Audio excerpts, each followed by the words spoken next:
Imagine a supercar that can make you blush because it's so gorgeous, but then scream as you take it for a spin because it's so deadly. A car that could draw a crowd of dozens wherever it parked, and then leave them all miles behind in the space of a few seconds.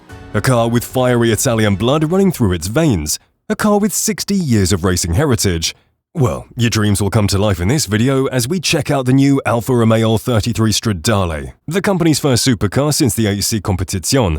The car is absolutely mesmerizing in every single way, and you won't want to miss a second of this one.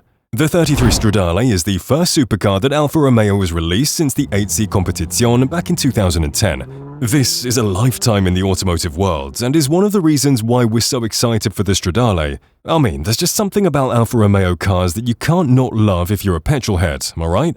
The big boss at Alfa Romeo, Jean-Philippe Impartal, actually commented on this recently, stating, "The new 33 Stradale has been designed to enhance our identity, evaluate our aspirations, and embody our DNA and values. It is the brand's first custom-built car since 1969, and I promise it will not be our last.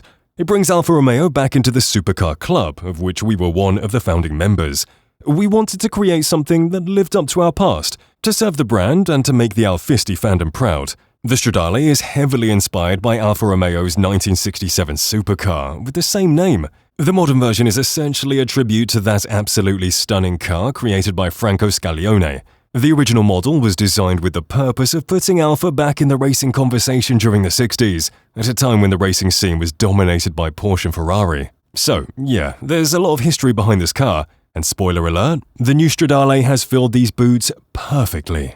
Now, let's get one thing straight. The Alfa Romeo 33 Stradale is absolutely gorgeous. In fact, I'll go ahead and say that it might just be the most gorgeous car that Alfa Romeo has produced in the last 30 years. The Stradale is heavily inspired by its predecessor and blends Italian aggressiveness and elegance perfectly. Heading over to the front of the Stradale, you'll be able to see the classic Stradale V-shaped grille, accompanied by wide and aggressive-looking headlights. The bonnet is low and sweeping, blending sharp lines with round corners. The rear looks bring to mind a classic Aston Martin, with a sharp bonnet and circular taillights that look like jet engines. The wheels are sleek and subtle, and feature a quintessentially Alfa Romeo alloy design, which employs large circles around the alloy for an aggressive yet elegant look. And the entire lower portion of the car is coated in carbon, providing both performance benefits and an eye-catching contrast to the crimson red color of the main body. The exterior isn't just a pretty face either. It's all designed to reduce drag, increase downforce, and ultimately make the Stradale a whole lot better on the track. The Stradale uses an air intake that's integrated into the headlights and rear spoiler, which directs air into the side intakes to reduce drag. The way that they were able to blend aerodynamics with that unbelievable design is absolutely amazing. The design of the Stradale was run by a guy called Alejandro Mesnero Romanos. Speaking on the Stradale, he had this to say. The 33 Stradale project has come about as a result of the passion and dedication of a small team of designers and engineers at the Alfa Romeo Centro style. The design is inspired by Franco Scaglione's masterpiece of 1967, with a bold look to the lines of the future Alfa Romeo models. Did he just say that future Alfa Romeo models will all have this look? Sign me up! Now, you might think that the exterior of the Stradale was gorgeous, but you haven't seen anything yet. Somehow, Alfa has managed to make the interior just as breathtaking, if not more. The interior is incredibly bare bones and minimal, but it doesn't feel like Alfa is trying to save weight here. Rather, it feels like they're trying to make the cabin as luxurious as possible. And boy, have they done a good job. The dashboard is virtually empty, besides the steering wheel and an aluminium instrument cluster. Apparently, Alfa wanted this to look like a pilot's cockpit, and you can kinda see where they're coming from. Either way, the minimalism and subtlety work wonders. The steering wheel has no buttons on it, and it's supported by a very basic display with two vintage-looking speedometers. It also features a two-tone design, which will vary depending on the color option chosen. The cabin itself is made from leather and aluminium and comes in 3 different colorways. Our personal favorite is the two-tone biscuit leather and slate, which definitely feels the most retro. Alternatively, you can go for the blue or red colorway for a more racing aesthetic. Unfortunately, Alfa Romeo has kept its cards pretty close to its chest in terms of performance. But the cat has slipped out of the bag somewhat, so we can fill you in on a few of the big details. So, powering this thing will be a version of the 2.9-litre V6 that the company used in the Giulia. This will be enhanced using an 8-speed DCT gearbox for maximum efficiency. The company has claimed that with this setup, the Stradale will be able to hit 206 miles per hour and get to 60 in under 3 seconds.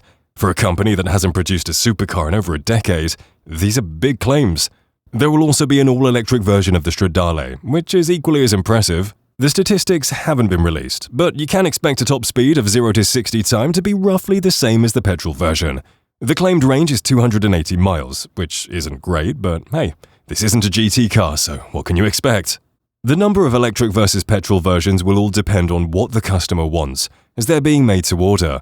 With that said, you can expect the petrol version to be far more popular because, come on, who doesn't want the soundtrack of a roaring V6 as they chew up the open road, making sure to obey all speed signs? As with all supercars these days, the driver assistance tech is arguably just as important as the actual powertrain, and Alfa Romeo has recognized this. With that being said, the Stradale will have 2 driving modes to help you maximize the car's potential, no matter what you're doing. So, the first mode is called Strada Mode, which means road in Italian.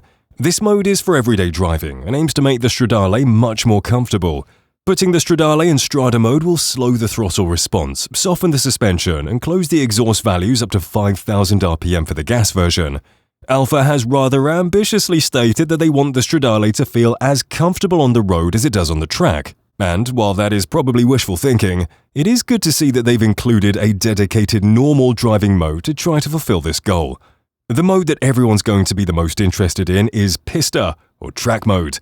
Flicking this switch is basically going to do the exact opposite of what I just talked about. The throttle will become more responsive, the suspension will stiffen, and the exhaust valve will remain open indefinitely. All of this basically sets up the car to maximize its potential on the track, and it is going to be very exciting to see how this thing performs. Now, all of this awesomeness does come at a big price. Prices are expected to start at around $2.1 million. That's more than a Bugatti Veyron. The reason for this price all comes down to availability. There will only be 33 of these bad boys produced, hence the name, and by the time the video is aired, there's a good chance they'll all be sold out. This limited availability is going to make the Stradale a bit of a unicorn in the automotive world. Sure, it's not quite as limited as its predecessor, which had just 18 units produced, but still, with only 33 Stradales in the world, seeing one is going to be a very lucky event, and wherever it goes, the Stradale will be the star of the show. Production's going to start in June 2024, so we probably won't see the Stradale on the roads until the end of next year. But with all we've seen, that wait is absolutely worth it, am I right? Ultimately, the new Alfa Romeo Stradale is absolutely stunning to look at and will likely be a force to be reckoned with on the track. Everything about this car looks spot on, and it's great to see Alfa Romeo propelling itself back into the supercar game. The company might be criticized for reusing old designs too much, but come on. When they create cars like this, can you really complain? What do you think about the new Alfa Romeo 33 Stradale? Has Alfa ever created a car to remember? Or do they need to stop drawing on ideas from the past and come up with something original? And if you enjoyed this video, make sure to check out our recent breakdown of the new Tesla Model 3. And with that, I'll see you in the next video.